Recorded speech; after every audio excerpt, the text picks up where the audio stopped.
Assalamualaikum warahmatullahi wabarakatuh. Perkenalkan, nama saya Rivaldo Dani Putra. Pada kesempatan kali ini saya akan membahas tentang apa itu valuta asing. Sebelum memulai pada pembahasan, saya akan memperkenalkan anggota kelompok saya. Yang pertama, Anggun Mustika Dewi dengan nomor BP 170503. Yang kedua, Fahrul Rozi Asnur dengan nomor BP 180341. Yang ketiga, Mary Andriani nomor BP 180273. Dan saya sendiri, Rivaldo Dani Putra, nomor BP 180665. Pada pembahasan pertama itu tentang pasar valuta asing. Valuta asing atau yang biasa disebut dengan falas atau dalam bahasa asing dikenal dengan foreign exchange atau forex merupakan mata uang yang digunakan atau dikeluarkan sebagai alat pembayaran yang sah di suatu negara lain. Valuta asing akan mempunyai suatu nilai apabila valuta tersebut dapat ditukarkan dengan valuta lainnya tanpa pembatasan. Pasar valuta asing atau falas merupakan suatu jenis perdagangan atau transaksi yang berberdagangkan suatu mata uang suatu negara terhadap mata uang negara lainnya yang melibatkan pasar-pasar uang utama di dunia selama 24 jam secara berkesinambungan. Fungsi pasar valuta asing yang pertama yaitu transfer daya beli, transfer of purchasing power. Sangat diperlukan terutama dalam perdagangan internasional dan transaksi modal yang biasanya melibatkan pihak-pihak yang tinggal di negara yang memiliki mata uang yang berbeda. Yang kedua, penyediaan kredit. Pengiriman barang antar negara dalam perdagangan internasional membutuhkan waktu. Oleh karena itu, harus ada suatu cara untuk membiayai barang-barang dalam perjalanan pengiriman barang tersebut setelah barang sampai ke tempat tujuan yang biasanya memerlukan beberapa waktu untuk kemudian dijual kepada pembeli.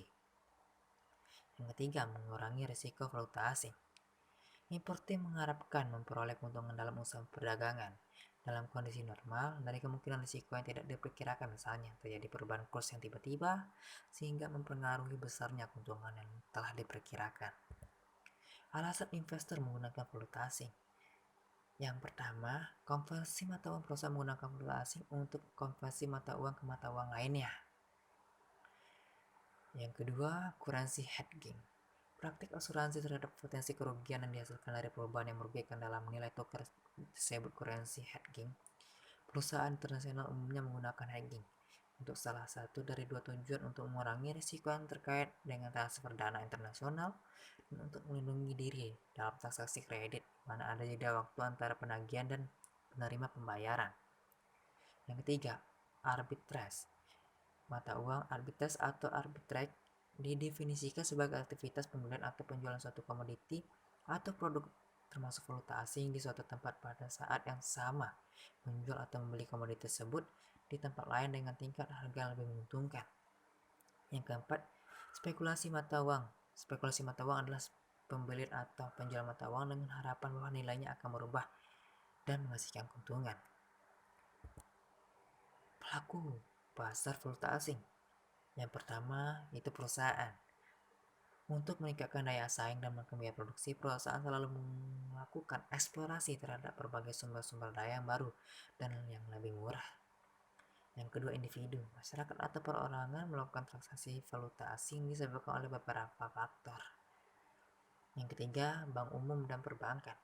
Bank umum melakukan transaksi jual beli falas untuk berbagai kebutuhan antara lain melayan nasabah yang ingin menukarkan uangnya dalam bentuk mata uang lain. Yang keempat, pialang pasar falas atau broker. Mereka membantu untuk mencari pembeli ataupun penjual. Yang kelima, pemerintah. Pemerintah melakukan transaksi valuta asing untuk berbagai tujuan antara lain membayar hutang luar negeri, menerima pendapatan dari luar negeri yang harus ditukarkan lagi ke dalam mata uang lokal. Yang keenam, bank sentral. Bank sentral melakukan jual beli valuta asing dalam rangka menstabilkan nilai tukar mata uang. Yang ketujuh, spekulan atau arbitraser. Arbitraser adalah orang yang mengeksplorasi atau mengeksploitasi perbedaan kurs antar falas, barang serta spekulan dan arbitrase dalam pasar falas semata-mata didorong oleh motif mengejar keuntungan. Yang kedelapan, institusi. Institusi yang dimaksud di sini adalah institusi keuangan yang mempunyai investasi internasional, meliputi dana pensiun, perusahaan asuransi, mutual funds, dan bank investasi. Transaksi pasar valuta asing antar bank. Yang pertama, transaksi spot, yaitu transaksi jual beli mata uang dengan penyerahan dan pembayaran antar bank yang akan diselesaikan pada 2 hari kerja berikutnya. Spot dapat dilakukan dalam beberapa cara. Yang pertama, value today atau value trade, yaitu penyerahan dana dilakukan pada tanggal atau hari yang sama dengan tanggal hari diadakan transaksi atau kontrak, disebut same day settlement atau cash settlement. Yang kedua, value tomorrow atau value time, yaitu penyerahan yang dilakukan pada hari kerja berikutnya atau hari kerja setelah lakukan kontrak atau one day settlement 3. Atau value spot, yaitu penyerahan dilakukan 2 hari kerja setelah transaksi. Yaitu kedua, transaksi forward atau transaksi berjangka adalah transaksi sejumlah mata uang tertentu dengan jumlah mata uang lainnya dengan penyerahan pada waktu yang akan datang. Kurs ditetapkan pada waktu kontrak dilakukan, tapi pembayaran dan penyerahan baru dapat dilakukan pada saat kontrak jatuh tempo. Yang ketiga, transaksi swap. Transaksi swap dalam pasar antar bank adalah pembelian dan penjualan secara bersamaan sejumlah tertentu mata uang dengan dua tanggal valuta atau penyerahan yang berbeda. Jenis transaksi swap yang umum adalah spot terhadap forward. Dealer membeli suatu mata uang dengan transaksi spot dan secara simultan menjual kembali jumlah yang sama kepada bank lain dengan kontrak forward. Transaksi swap antar bank dengan Bank Indonesia tadi atas. Yang pertama, swap likuiditas, yaitu swap yang dilakukan inisiatif Bank Indonesia untuk dana yang berasal dari pinjaman luar negeri, posisi outstanding. Swap likuiditas ini untuk setiap bank maksimum 20% dari modal bank.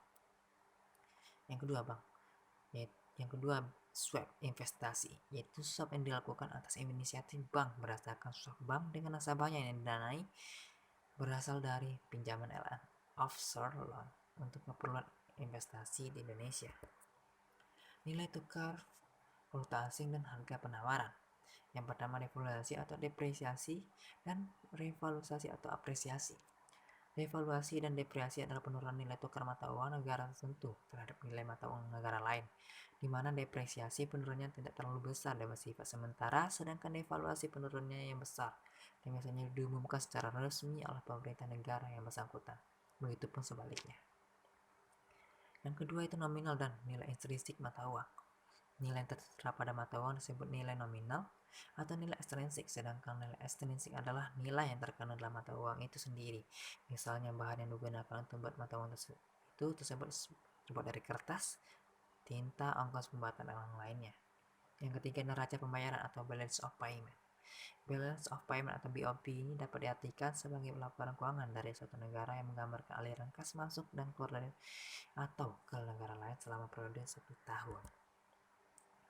Yang keempat, cadangan devisa. Cadangan devisa ini dapat diartikan sebagai total dana dari suatu negara, baik itu berupa uang, aset likuid, atau fasilitas lainnya dalam bentuk mata uang asing yang dimiliki oleh bank sentral atau suatu negara. Yang kelima, tingkat inflasi. Tingkat inflasi dapat diartikan sebagai tingkat kenaikan harga barang konsumsi yang terjadi pada kurun waktu tertentu. Biasanya dinyatakan dalam persen per tahun.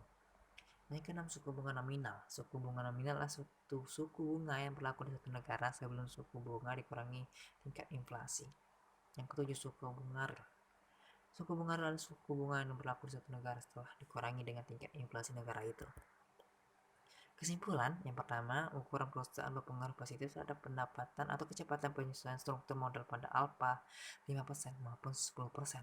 Hal ini menunjukkan bahwa sejumlah penurunan aset yang dimiliki perusahaan memiliki ukuran bagi perusahaan melakukan penyesuaian modal.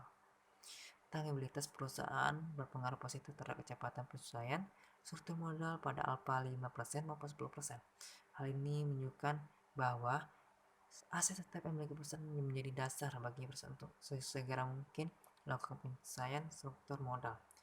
Profitabilitas perusahaan memiliki pengaruh terhadap negatif kecepatan penyesuaian struktur modal pada alfa 5% maupun 10%. Kondisi ini menunjukkan ketika profitabilitas mengalami kenaikan, maka respon perusahaan akan melakukan penyesuaian struktur modal cenderung rendah, dan sebaliknya ketika profitabilitas mengalami penurunan atau cenderung penurunan, segera melakukan penyesuaian struktur modal.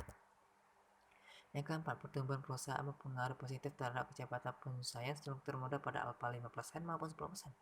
Hal ini menunjukkan ketika pertumbuhan perusahaan semakin baik dan memerlukan dukungan modal yang memadai akan mendorong perusahaan untuk segera melakukan penyesuaian struktur modal.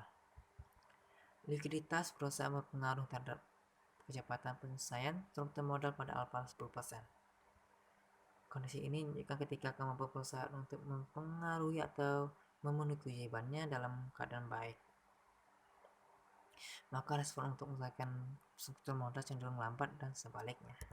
Sekian dari penjelasan saya tentang bagian-bagian atau yang berkaitan dengan valuasi. Mohon maaf jika ada kekurangan. Assalamualaikum warahmatullahi wabarakatuh.